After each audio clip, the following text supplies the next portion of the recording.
شخص بولا، اگر مجھے جیل خانے جانے کی اجازت مل جائے تو میں اس خواب کی تعبیر آپ کو لا دوں گا۔ بادشاہ کی اجازت پا کر وہ حضرت یوسف علیہ السلام کے پاس آیا اور بولا، یوسف آپ بڑے سچے ہیں، اب مجھے اس خواب کی تعبیر بتائیں جو بادشاہ سلامت نے دیکھا ہے۔ اسی کے ساتھ اس نے وہ خواب بیان کیا۔ عجب نہیں کہ وہ تعبیر سن کر تمہاری قدر جانے۔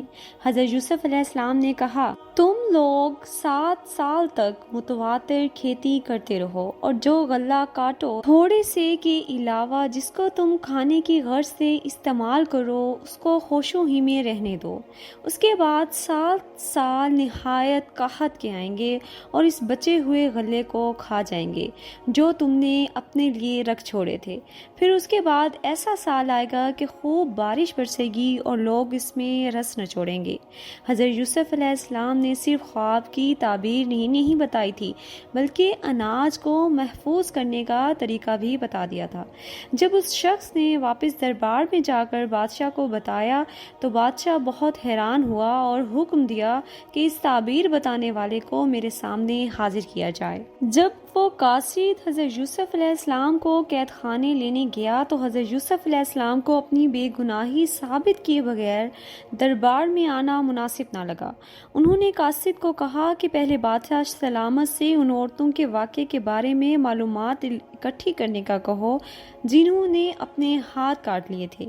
اس پر بادشاہ نے ان تمام عورتوں کو طلب کیا اور ان سے پوچھ گچھ کی، اے عورتوں، کیا ہوا تھا جب تم نے یوسف کو اپنی طرف مائل کرنا چاہا تھا؟ تو تمام عورتوں نے یک زبان ہو کر کہا، حاشا اللہ، ہم نے اس میں کسی بھی برائی کو نہ پایا۔ جب تمام عورتوں نے حضرت یوسف کی پاک بازی کی گواہی دے دی تو زلیخا شرمندہ ہو گئی اور بولی کہ میں نے ہی ان کو اپنی طرف مائل کرنا چاہا تھا، بے شک وہ سچے ہیں۔ یہ حکمت عملی حضرت یوسف علیہ السلام نے اس لیے اختیار کی کہ اس معاملے کی پوری حقیقت سب پر آشکار ہو جائے، جس کی بنا پر وہ ایک لمبے عرصے تک قید خانے میں قید رہے۔ جب آپ دربار میں تشریف لے گئے تو بادشاہ نے آپ کا بہت شاندار استقبال کیا۔ اس کے ساتھ ساتھ انہوں نے خواب پر بھی بڑی تفصیل سے آپ سے بات کی۔ اسی کے ساتھ آپ نے فرمایا، مجھے اس ملک کے خزانوں پر مقرر کر دیجئے کیونکہ میں اس کام سے واقف ہوں اور حفاظت بھی کر سکتا ہوں۔ بادشاہ سلامت جو کہ پہلے ہی آپ پر فریفتہ ہو چکے تھے، آپ کو وزارت خزانہ کے ساتھ ساتھ وزارت امور میں بھی اختیار کل بنا دیا۔ وزارت ملتے ہی آپ نے بادشاہ کے خواب کے مطابق پہلے 7 سال جو کہ خوشحالی کے ساتھ بڑی ہی حکمت عملی کے ساتھ 3 اہم کام سر انجام دیے۔ اناج کی بہت زیادہ پیداوار اگائی گئی اور بنجر زمینوں پر بھی کاشت کا خصوصی انتظام کیا گیا۔ اناج کے استعمال میں کفایت شعاری اور باقی اناج کی ذخیرہ اندوزی کا بھی کام سر انجام دیا گیا۔ خوشحالی کے دنوں میں آپ نے دن میں 1 وقت کھانے کا حکم فرمایا اور خود بھی اس پر سختی سے عمل پیرا ہوئے۔ 7 سال کے بعد قحط کے اثرات ظاہر ہونے لگے اور اس بات کا بھی اعلان کر دیا گیا کہ لوگوں میں غلے کی تقسیم صرف دربار شاہی سے ہی ہوگی، لہٰذا لوگ اناج کے حصول کے لیے دربار شاہی کا رخ کرنے لگے جہاں آپ کی نگرانی میں اناج کی تقسیم ہوتی۔ آپ نے ایک خاص پیمانہ بنایا تھا کہ کسی کو بھی ایک اونٹ کے بوجھ سے زیادہ غلہ نہیں ملتا تھا۔ قحط میں مصر کے علاوہ شام، فلسطین کے ساتھ ساتھ پورے خطے کو اپنی لپیٹ میں لے لیا تھا۔ ان حالات میں حضرت یوسف علیہ السلام کی پیازی اور سخاوت کے قصے بھی دور دور تک پھیلنے لگے۔ جوک در جوک لوگ آتے اور اناج خرید کر چلے جاتے۔ چونکہ حضرت یعقوب علیہ السلام کا خاندان ان دنوں فلسطین میں تھا اور جب آپ کو عزیز مصر کی پیازی کا علم ہوا تو آپ نے اپنے بیٹوں کو حکم دیا کہ اس رحم دل بادشاہ کے پاس جا کر غلہ لے آؤ۔ بنیامین کے علاوہ باقی سارے 10 بھائی غلہ لینے کی غرض سے دربار شاہی میں جا پہنچے۔ حضرت یوسف علیہ السلام اپنے دربار میں بڑی شان و شوکت کے ساتھ جلوہ افروز تھے۔ بھائی تو ان کو نہ پہچان سکے مگر آپ نے اپنے بھائیوں کو پہچان لیا۔ مزید آپ نے ان سے سوالات کیے کہ تم مصری معلوم نہیں ہوتے، تمہاری زبان بھی عبرانی ہے، کہیں کسی دشمن ملک کے جاسوس تو نہیں؟ حضرت یوسف کے ان سوالات کا مقصد صرف یہ تھا کہ وہ اپنے بارے میں سب بتا دیں۔ ان میں سے ایک بھائی نے بتایا کہ ہم تو نبی زادے ہیں اور حضرت یعقوب علیہ السلام کی اولاد میں سے ہیں، ہم 12 بھائی ہیں، ایک بھائی کو بچپن میں بھیڑیا کھا گیا تھا جس کے غم میں ہمارے والد صاحب نابینا ہو چکے ہیں، اور ایک چھوٹا بھائی ہے جس کو والد محترم کی دیکھ بھال کے لیے چھوڑ آئے ہیں۔ حضرت یوسف نے انہیں شاہی مہمان خانے میں رکھا، انعاش دیا اور کہا آئندہ اپنے چھوٹے بھائی کو بھی اپنے ساتھ لانا، اگر اگلی بار اس کو اپنے ساتھ نہ لائے تو تمہیں غلہ نہیں ملے گا۔ اسی کے ساتھ آپ نے اناج کی رقم بھی خفیہ طور پر ان کے اناج کے اندر ہی رکھوا دی۔ کنعان واپسی پر والد کو سارا احوال گوش گزار کیا، اسی کے ساتھ درخواست کی کہ بھائی کو ہمارے ساتھ بھیج دیجئے تاکہ ہم پھر غلہ لا سکیں، ہم اس کی نگہبانی کریں گے۔ چونکہ حضرت یعقوب علیہ السلام اس حوالے سے تھوڑا ڈرے ہوئے تھے کہ تم لوگ اس کے ساتھ وہی سلوک نہ کرو جو اس کے بھائی کے ساتھ کیا تھا، اسی لیے وہ کہنے لگے اللہ ہی سب سے بڑا نگہبان ہے اور سب سے زیادہ رحم کرنے والا ہے۔ جب اناج ختم ہونے کو آیا تو والد کی خدمت میں وہ تمام بھائی دوبارہ حاضر ہوئے اور بنجامین کو ساتھ لے جانا چاہا۔ سابقہ واقعے کی پیش نظر حضرت یعقوب علیہ السلام بنجامین کو ان کے ساتھ بھیجنے پر رضامند نہیں ہو رہے تھے۔ انہوں نے فرمایا میں تو اسے ہرگز تمہارے ساتھ نہیں بھیجوں گا جب تک کہ تم اللہ کو بیچ میں ڈال کر قول و اقرار نہ دو کہ اسے میرے پاس صحیح سالم لے آؤ گے، سوائے اس ایک صورت کے کہ تم سب گرفتار کر لیے جاؤ۔ جب ان کے تمام بیٹوں نے یہ عہد کر لیا تو حضرت یعقوب علیہ السلام نے انہیں نصیحت کی کہ اے میرے پیارے بیٹو، تم سب ایک ہی دروازے سے داخل نہ ہونا بلکہ جدا جدا دروازوں سے داخل ہونا۔ میں اللہ کی تقدیر تم سے نہیں روک سکتا، بے شک حکم اسی کا ہے اور میں اسی پر بھروسہ رکھتا ہوں، اہل توکل کو بھی اسی پر بھروسہ رکھنا چاہیے۔ حضرت یعقوب علیہ السلام نے انہیں یہ نصیحت دراصل اس لیے کی کہ ان کے جوان اور توانا بیٹوں کو نظر بد نہ لگے۔ جب یہ بھائی بنجامین کے ہمراہ دربار شاہی میں پہنچے تو حضرت یوسف نے اپنے بھائی کو پہچان لیا۔ آپ نے حکمت عملی اختیار کر کے اپنے دو بھائیوں کو ایک ایک کمرے میں ٹھہرایا۔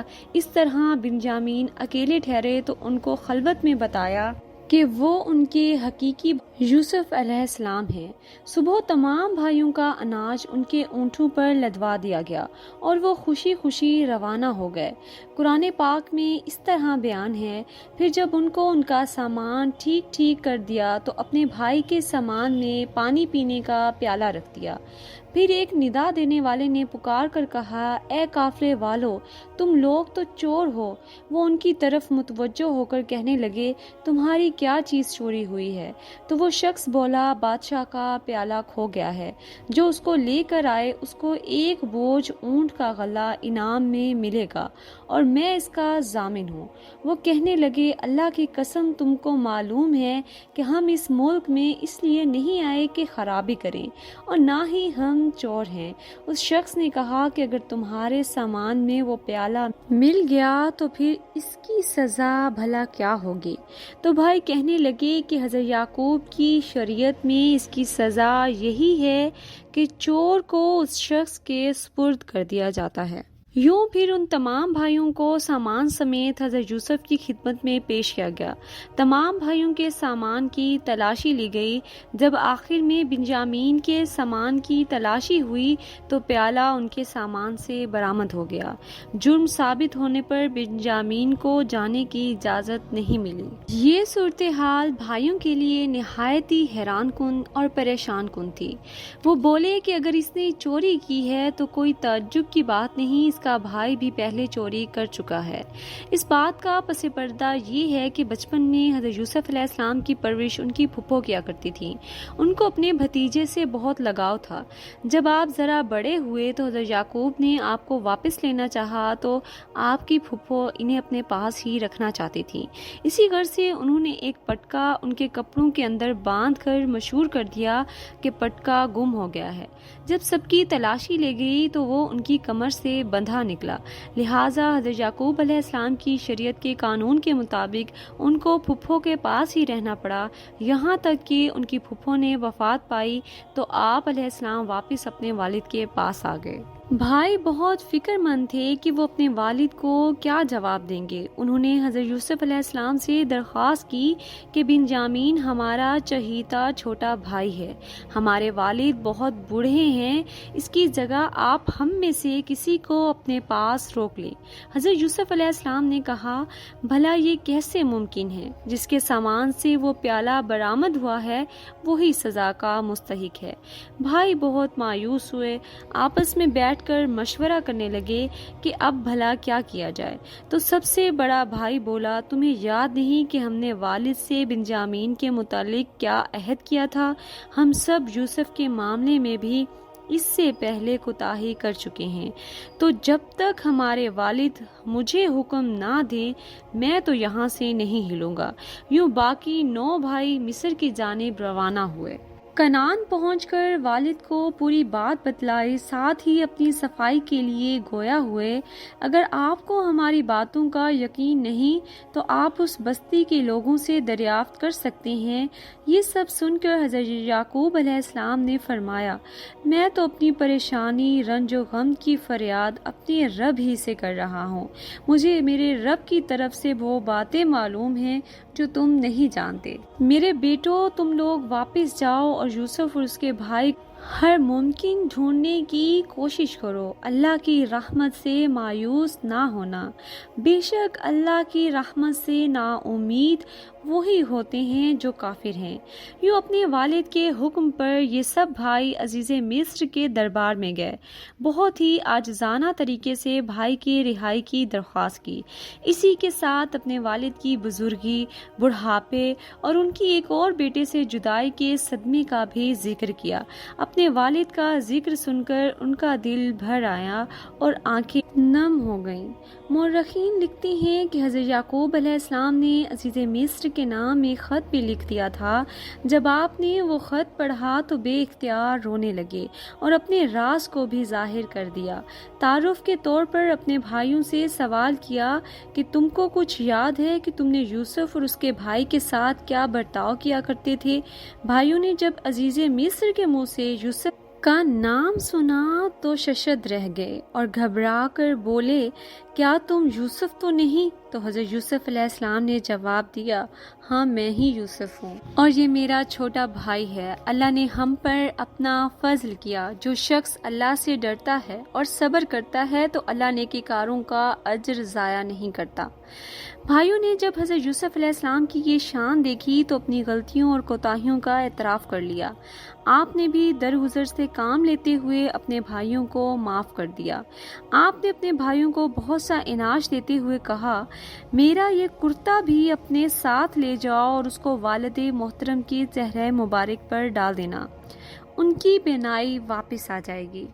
اور تم سب بھی اپنے اہل و عیال کے ساتھ میرے پاس واپس آ جاؤ۔ یہ قافلہ اس قمیص کے ساتھ روانہ ہی ہوا تھا کہ 250 میل دور کنعان میں حضرت یعقوب علیہ السلام نے آس پاس کے لوگوں کو کہنا شروع کر دیا کہ اگر تم مجھ کو یہ نہ کہو کہ بوڑھا بہک گیا ہے تو مجھے میرے فرزند یوسف کی خوشبو آ رہی ہے۔ بھائی واپس کنعان پہنچے اور والد کے چہرہ پر وہ کرتا ڈالا جس سے ان کی بینائی واپس آ گئی۔ پھر وہ اپنے بیٹوں سے مخاطب ہوئے کہ میں نے تم کو نہیں کہا تھا کہ میں اللہ کی طرف سے وہ باتیں بھی جانتا ہوں جو تم نہیں جانتے۔ کچھ دنوں کے بعد حضرت یعقوب علیہ السلام اپنے پورے خاندان کے ساتھ مصر روانہ ہو گئے۔ حضرت یوسف نے بڑا شاندار استقبال کیا۔ 40 سال کے بعد ہونے والی اس ملاقات میں دونوں ہی آپ دیدہ ہو گئے۔ دونوں دیر تک ایک دوسرے کے گلے لگے رہے۔ آپ نے اپنے والدین کو تخت شاہی پر بٹھایا۔ پھر جب شاہی تخت پر جلوہ افروز ہوئے تو تمام درباریوں نے شاہی آداب کے مطابق آپ کو سجدہ بجا لائے۔ یہ دیکھ کر خاندان یوسف بھی سجدہ بجا لایا۔ مولانا اشرف علی تھانوی تفسیر یوسف میں لکھتے ہیں کہ یہ سجدہ تعظیمی سجدہ تھا جبکہ سابقہ قوموں میں جائز تھا۔ حضرت یوسف کو اپنے بچپن کا خواب یاد آ گیا۔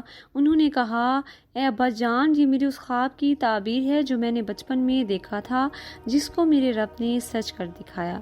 عزیز مصر تو پہلے ہی حضرت یوسف علیہ السلام پر ایمان لے آیا تھا اور امور سلطنت بھی آپ کے حوالے کر چکا تھا۔ حضرت یوسف کے خاندان نے مستقل اپنی سکونت مصر میں ہی اختیار کر لی تھی۔ یوں بنی اسرائیل سرزمین مصر میں ہی آباد ہو گئے۔ آپ کا انتقال مورخین کے مطابق 120 سال عمر میں ہوا اور آپ کو دریائے نیل میں دفن کیا گیا۔ امید کرتے ہیں کہ آپ کو ہماری یہ ویڈیو بہت پسند آئی ہوگی۔ اگر آپ کو ہماری یہ ویڈیو پسند آئے تو ہماری ویڈیو کو لائک کیجیے، شیئر کیجیے اور کمنٹس بھی کیجیے۔ جزاک اللہ خیر۔